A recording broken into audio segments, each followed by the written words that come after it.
انہوں نے سلح میں سلطانہ کے والد مختار کو کچھ زمین دینا چاہی، جس میں ایک بڑا باغ بھی تھا، مگر وہ خود بھی بہت خوددار تھے۔ انہوں نے شکریہ کے ساتھ انکار کر دیا۔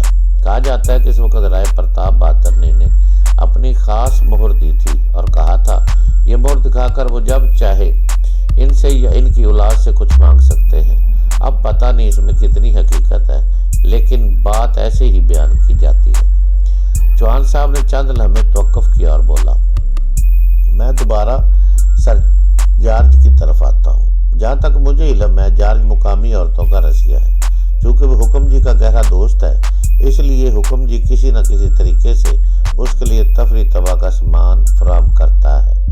میری ناقص معلومات کے مطابق سر جارج کچھ عرصے سے سلطانہ کے چکر میں ہے۔ سلطانہ کوئی ایسی خوبصورت لڑکی نہیں، لیکن تمہیں پتہ ہی ہوگا جارج کی فطرت کے لوگ اس شے کو حاصل کر کے زیادہ خوشی محسوس کرتے ہیں جسے حاصل کرنا زیادہ مشکل ہو۔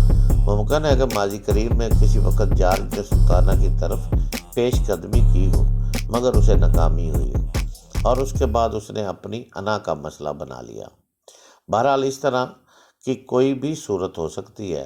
حالانکہ سلطانہ کا بیاہ ہو چکا ہے، مگر جارج پھر بھی اس کے پیچھے ہے، کیونکہ حکم جی پر جارج کا ہولڈ ہے۔ اس لیے میرے انداز کے مطابق سلطانہ کے لیے کوئی نہ کوئی مشکل گھڑی ہوتی رہتی ہے۔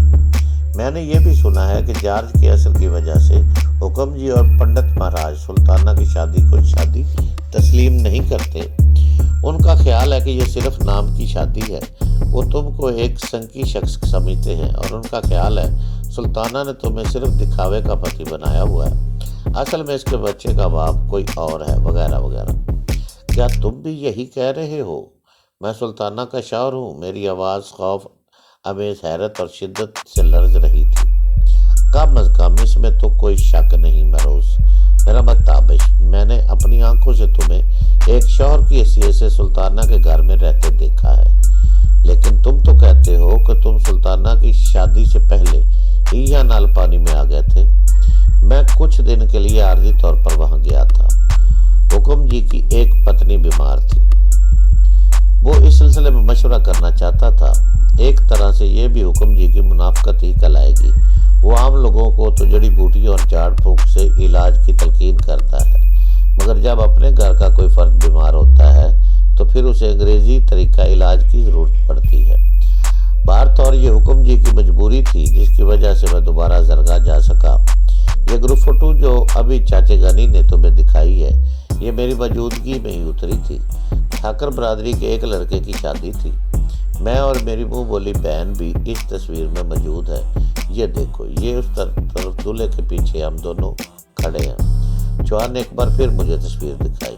وہ واقعی تصویر میں نظر آ رہا تھا۔ اس کے گلے میں پھولوں کا ہار تھا۔ چوہان نے کہا، ہمارے پاس زیادہ وقت نہیں ہے تابش، ورنہ میں تمہیں تفصیل سے بتاتا کہ ایک بیوی کی حیثیت سے سلطانہ نے تمہاری خاطر کیا کیا مصیبتیں جھیلی ہیں۔ ایک ماں کی طرح وہ بھی ایک باہمت لڑکی ہے تابش۔ تمہاری شریک حیات بننے کے بعد اس نے واقعی شریک حیات بن کر دکھایا ہے، لیکن اب اس کی مصیبتوں میں ایک دم اضافہ ہو گیا ہے۔ یہ اضافہ، میری بات کا برا نہ ماننا، یہ اضافہ تمہاری ہی وجہ سے ہوا ہے۔ ابھی کچھ دیر پہلے اہلکاروں کے سامنے تم نے جو کچھ اپنے اور سلطانہ کے بارے میں کہا، وہ اس بیچاری کو سخت آفت میں ڈال دے گا۔ میری طرح وہ بھی یہاں چھوٹے سرکار کی پناہ میں آنے کے لیے آئی تھی، مگر مجھے نہیں لگتا کہ اب اسے پناہ مل سکے گی۔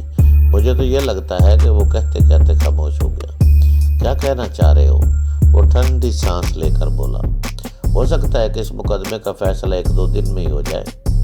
حکم جی کے لوگ تمہیں اور سلطانہ کو یہاں سے گھسیٹ کر واپس لے جائیں گے۔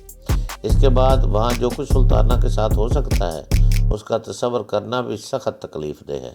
تمہیں جو کچھ کرنا پڑے گا مروز، میرا مطلب ہے تابش، ورنہ تمہاری بیوی، تمہارا بچہ، بلکہ پورا گھر سخت مشکل میں پڑ جائے گا۔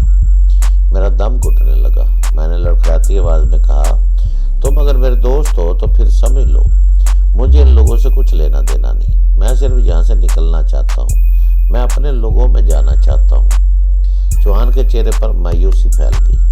کیا تم اس لڑکی کو بھی بے یار و مددگار چھوڑ دو گے، جو تمہاری خاطر زخم پہ زخم کھاتی رہی ہے، اور جو اب صرف تمہارے کارن ایک بہت بڑی مصیبت میں پھنسی ہے۔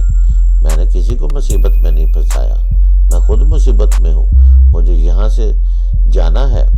تمہیں کچھ معلوم نہیں ہے تابش، تمہیں شاید یہ بھی معلوم نہیں کہ تم یہاں سے نہیں جا سکتے، تمہارے لیے جانا ممکن ہی نہیں۔ تم کیا کہنا چاہتے ہو؟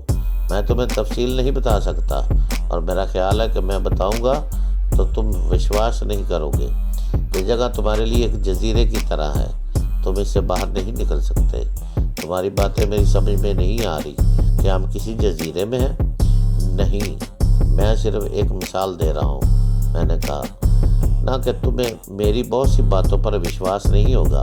جہاں تک میری جانکاری ہے تم اس سے پہلے بھی 2-3 مرتبہ یہاں سے نکلنے کی کوشش کر چکے ہو، لیکن کامیاب نہیں ہوئے۔ میں کوشش کر چکا ہوں؟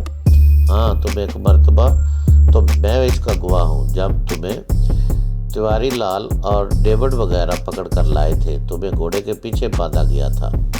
تیواری لال ڈیوڈ، وہ پتہ نہیں کن لوگوں کے نام لے رہا تھا اور کن واقعات کا ذکر کر رہا تھا۔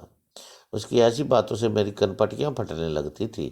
اچانک جنگل کی طرف سے آنے والی ایک ہولناک آواز نے مجھے بری طرح چونکا دیا۔ یہ چلاتی ہوئی 500 میٹر دوری سے آئی تھی۔ یقیناً یہ کوئی جنگلی جانور تھا۔ آواز ایک بار پھر سنائی دی۔ اس کے ساتھ ہی رائفل کے 2-3 فائر ہوئے۔ لوگوں کے واویلا کرنے پر دور افتادہ آوازیں بھی کانوں میں پڑی۔ یہ کیا ہے؟ میں نے جوان سے پوچھا۔ یہ ہاتھی ہے، میرے خیال میں یہ کنور بابو کا پالتو ہاتھی ہے۔ کنور بابو چھوٹے سرکار جی کا چھوٹا بھائی ہے۔ یقیناً یہ ہاتھی ہی تھا۔ ایک بار پھر اس کی زوردار چنگاڑ سنائی دی۔